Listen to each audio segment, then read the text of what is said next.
Fair and free election کیسے ہو؟ Senior صحافی اور تجزیہ نگار حمد میر کے مطابق اس بحث کا اب کوئی فائدہ نہیں کہ جو الیکشن 6 یا 7 نومبر 2023 کو ہونا تھا وہ 8 فروری 2024 کو کیوں ہوگا۔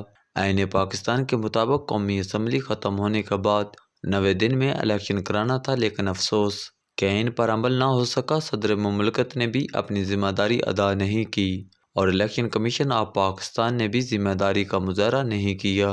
سپریم کورٹ آف پاکستان نے صدر مملکت اور الیکشن کمیشن میں ڈیڈ لاک ختم کرایا اور یوں 8 فروری 2024 کو الیکشن کرانے پر اتفاق ہو گیا۔ الیکشن کی تاریخ کا اعلان ایک مثبت پیش رفت ہے، لیکن اصل چیلنج یہ ہے کہ پاکستان میں الیکشن کے نام پر سلیکشن نہ ہو بلکہ ایک فیئر اینڈ فری الیکشن کا انعقاد کرایا جائے۔ اگر 2024 میں ویسا ہی الیکشن ہوا جیسا 2018 میں کرایا گیا تھا تو پاکستان آگے نہیں پیچھے جائے گا۔ گزشتہ ہفتے اسلام آباد میں آکسفورڈ یونیورسٹی پریس کے زیر اہتمام لٹریچر فیسٹیول میں بہت سے نوجوانوں نے مجھ سے یہ سوال پوچھا کہ کیا 8 فروری کا الیکشن فیئر اینڈ فری ہوگا۔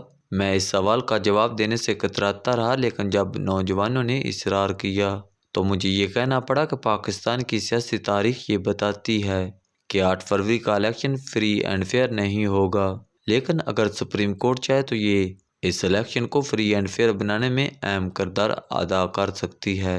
پہلے ذرا یہ بتا دوں کہ دھاندلی پاکستان کی ایک تاریخی حقیقت ہے۔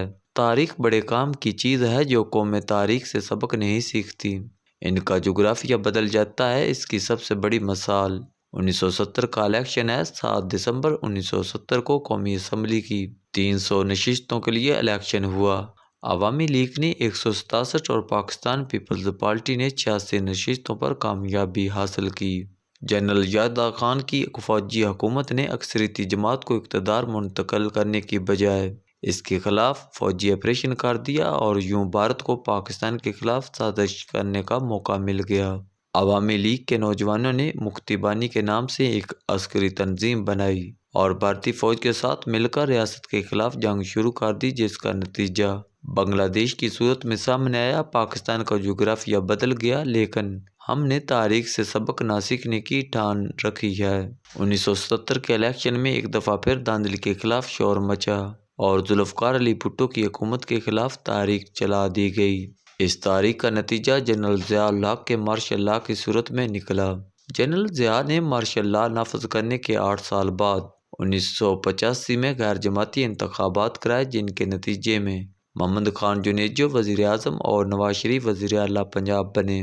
1988 میں جنرل ضیاء الحق نے جنیجو کو برطرف کر دیا کیونکہ وزیر اعظم نے صدر کے ایک مالی کی مدت ملازمت میں توسیع سے انکار کر دیا تھا۔ جنیجو کو برطرف کرنے کے کچھ عرصہ بعد جنرل ضیاء الحق ایک فضائی حادثے کا شکار ہو گئے، جس کے بعد 1988 کے انتخابات ہوئے۔ ان انتخابات میں ISI کے سربراہ جنرل حمید گل نے پیپلز پارٹی کے مقابلے پر IGI بنائی، لیکن اس کے باوجود پیپلز پارٹی نے قومی اسمبلی میں اکثریت حاصل کر لی۔ پنجاب میں IGI کو اکثریت دلوائی گئی اور نواز شریف وزیر اعلیٰ بن گئے۔ پیپلز پارٹی کی حکومت نے بمشکل 2 سال بھی پورے نہ کیے تھے اور صدر غلام اسحاق خان نے 1990 میں محترمہ بے نظیر بھٹو کو وزارت عظمیٰ سے برطرف کر دیا۔ 1990 کے انتخابات میں ایک دفعہ پھر ISI نے دھاندلی کی، جس کی تفصیل اصغر خان کیس میں سپریم کورٹ کے فیصلے میں بیان کی گئی ہے۔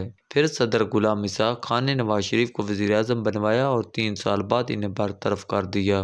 1993 کے انتخابات میں نواز شریف زیر اعتاب تھے، لہذا نتائج پیپلز پارٹی کے حق میں آئے اور محترمہ بے نظیر بھٹو دوبارہ وزیر اعظم بن گئیں۔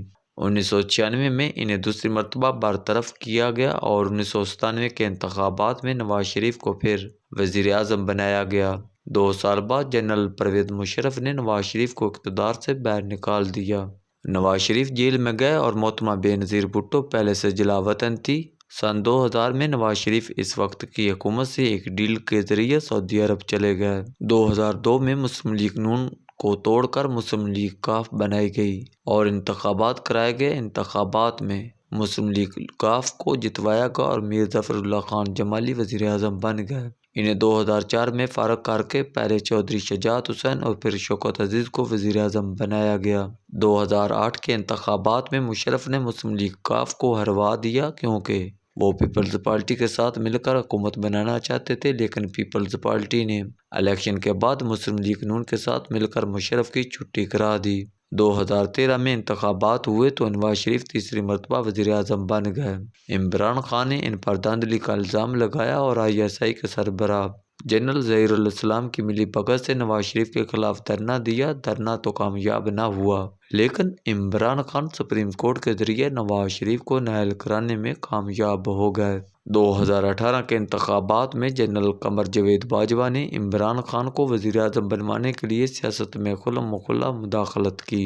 جب عمران خان وزیر اعظم بن گئے تو کچھ عرصہ باجوہ کی بہت تعریفیں کرتے رہے، لیکن پھر انہیں سازشی قرار دے دیا۔ جس طرح جنرل ضیاء نے اپنے ہی لائے گئے جنویزیوں کے ساتھ نہ چل سکے، اسی طرح باجوہ بھی اپنے ہی لائے گئے عمران خان کے ساتھ نہ چل سکے۔ یہ کوئی راز نہیں رہا کہ عمران خان کے لیے 2024 کا الیکشن لڑنا بہت مشکل ہے۔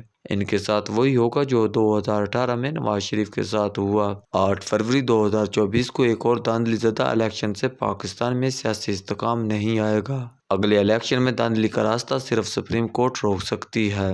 سپریم کورٹ کے ایک 3 رکنی bench justice Iftikhar Muhammad Chaudhry, justice جواد ایس خواجہ اور جسٹس خلجی عارف حسین نے 2012 میں اصغر خان کیس میں جو فیصلہ تحریر کیا، اس کے پیرا 99 میں واضح طور پر لکھا کہ بیوروکریٹس حکومت کے غیر آئینی اقدامات ماننے کے پابند نہیں۔ آگے چل کر کہا گیا کہ ISI، MI یا IB کو سیاست میں مداخلت اور انتخابات میں جوڑ توڑ سے پرہیز کرنا چاہیے۔